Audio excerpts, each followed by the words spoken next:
Yo, what's up, everybody, man? This is your boy, Pat Washington, and you are right here locked in with Season 2 of Go Live, brought to you by none other than Brandon House, man. Today, I'm here with my guy, Damen, Damentional, Tolbert. Hey, what's up with you, bro? What's poppin'? What's poppin', man? What's going on, man? Chillin', you know. So, bro, I just gotta get right into it. You know, I'm a musician, and so Okay. I've been hearing you for a little bit, man.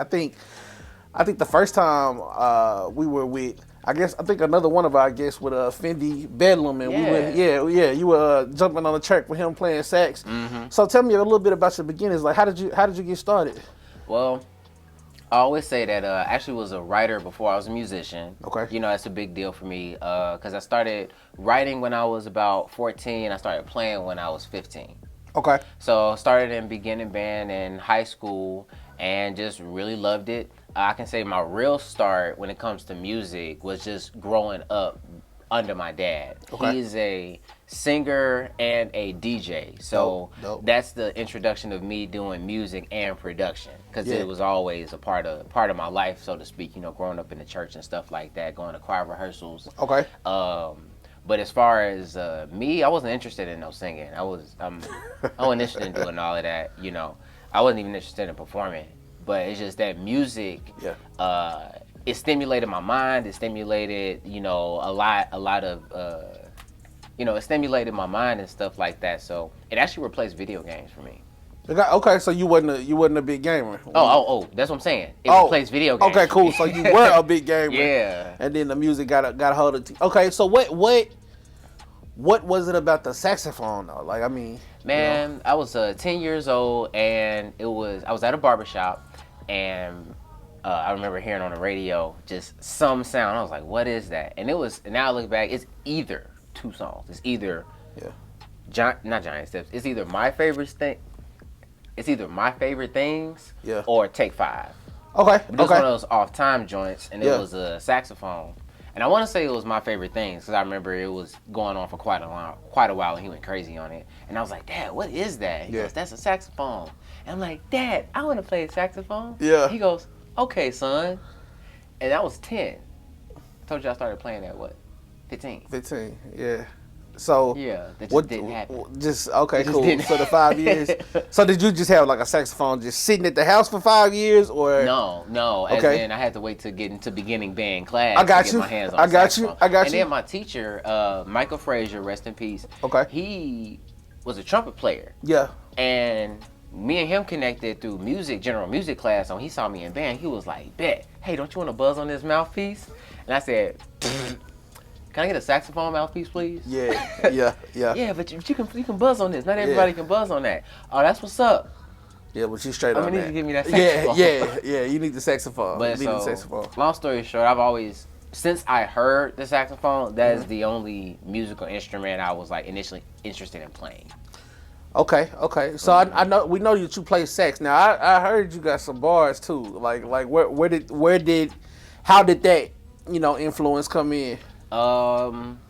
So I could say poetry came through creative writing. Got you. Okay. Creative writing started in an English class in like middle school. Okay. Where it's like write a short story, and I got to writing a short story, and it went beyond what the assignment was, because it just kept flowing out. Like, oh man, this is so. First it was that short story. And then, there's always a girl involved. There was this girl that I had a crush on. Yeah. I ain't gonna name no names right now. But back in middle school, and she was into online fantasy role playing. Yeah. Now it's not no freaky stuff, when you say role playing, but this is like we on the internet pretending to be werewolves and vampires. Okay. And through that interaction, I developed my writing style, developed my storytelling, and then you actually interact with people in their world too, back and forth. It was pretty cool. Yeah. And that's how I got really into the creative writing part. And then I've always, my grandma's an English teacher. My step grandma's an English teacher. Okay. And my mama don't play that when it come to. So it's gotta happen. Yeah, it's a must. So I say that to say that vocabulary and pronunciation were always big in my family. Yeah. So when it came to writing things creatively, I have a whole bunch of different ways to say a thing. So playing with words is always fun to me. Yeah. So the bars, so it's like creative writing short stories turn into wordplay generally. Yeah. Then it turned into bars. And initially, honestly, it takes quite a while for me to write some like rap lyrics, because it don't come to me in rap lyrics. It comes to me in the form of a poem, spoken word. Gotcha. And I've had to, over time, actually change some of my delivery in order to put it in rap form so that people will receive it. So you say you started when you were 15, right? So I'm assuming that you went through high school with playing the saxophone. So give me the story. What happened after that? Because I know everybody doesn't start as great as you are. So let me know what happened. So like I said, it replaced video games for me. So like music became more of a puzzle than it was just me like going out having fun and playing with the fun was the puzzle. Yeah. So I got good at it fast because I'm good at puzzles. Yeah. And then I didn't know that in marching band that what I was doing was like the right thing to do, because I was having so much fun. Right. And came time for college, I got a scholarship to march at UAPB, University of Arkansas. Okay. And marching musical machine at a Mid-South M4 band. And that was quite the experience, because I didn't know how deep marching band got. And went in as a music major, music sound recording. Okay.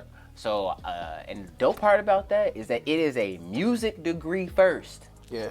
Then a sound recording concentration. Okay. So we learn our theory, we do all of that. So I can say that, and I'm not gonna stunt. There was some programs, some very nice programs that I was in Chicago during after school matters, and after school matters and Gallery 37.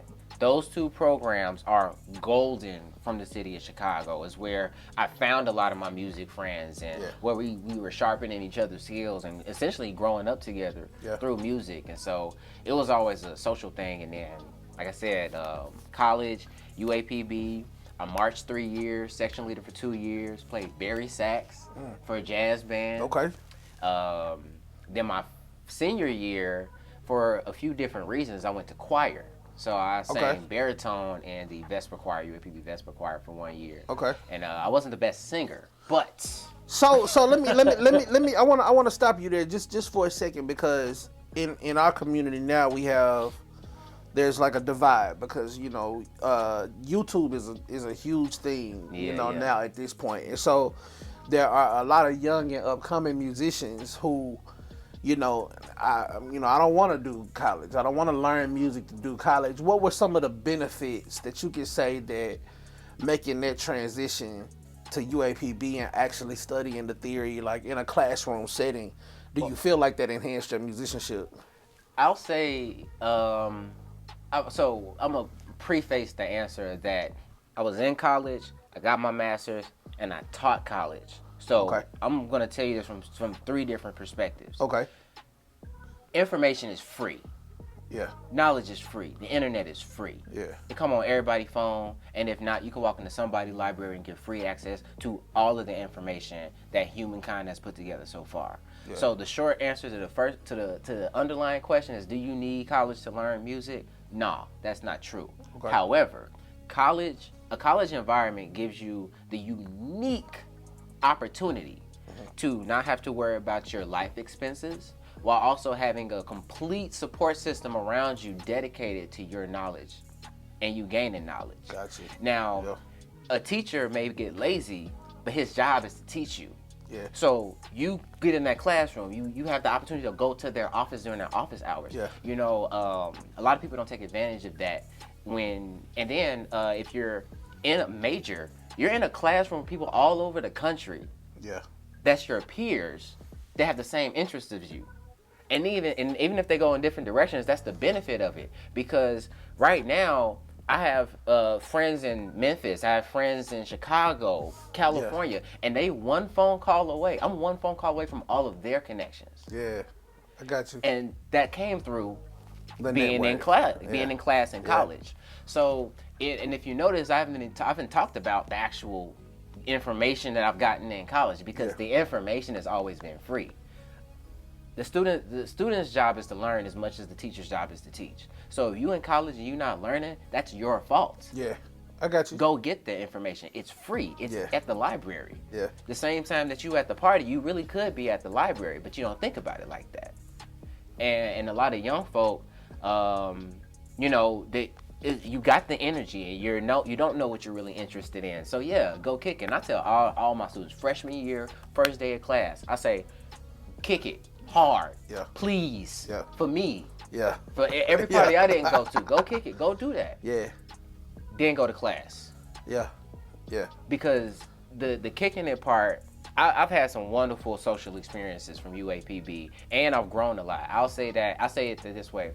UAPB raised me. Yeah. Vandercook educated me. Okay. Okay. And it's not that I didn't get education at UAPB, it's just the kind of education I got at UAPB goes beyond the academic classroom. Okay. And it's from me being with my peers and people that I didn't know. Yeah. And it prepared me to be able to go to grad school where it's like, oh, X, Y, and Z, these things don't matter. I need to focus on this. Yeah. You know, oh, these people aren't going to be my friends in 5 years, so I shouldn't worry about how they feel about this.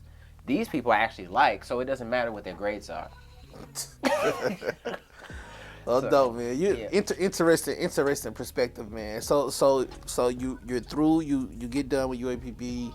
You say you actually taught within the universities as well, right? So you've had a lot of experience, but you're on this artist journey now. You're putting out this music.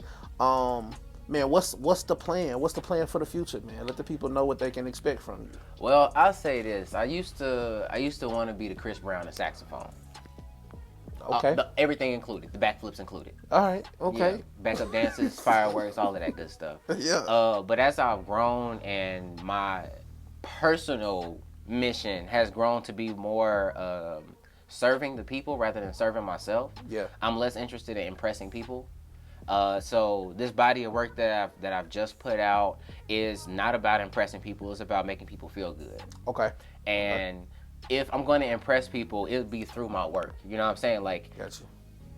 I'm not separate from my information that I have. So anything that I put out is going to be saturated in theory. Yeah. You know what I'm saying? So I'm not interested in showing off no more. So what you can expect from me is new music, more collaborations, organic stuff. I have mental health tips for artists on my YouTube page. You know, I do covers of songs that I like. It's not, you know, I'm doing this for the people at this point. It ain't about me no more. That's what you can expect. Yeah, I got you.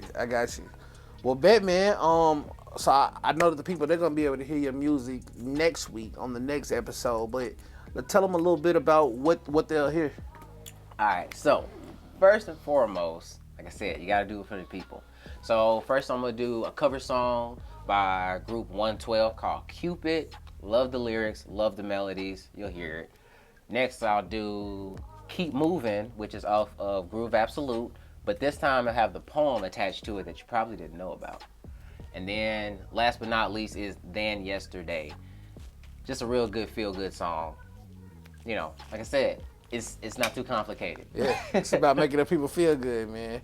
Yo, so we locked in, man, with my boy, Damentional Tolbert. Y'all, please go and check his music out. It's streaming everywhere, right? Oh, yeah, everywhere, and if it ain't, I'll send it to you. Bet. Well, yo, please lock in next week where you can catch my man, Damentional Tolbert, on the sax, speaking the poetry.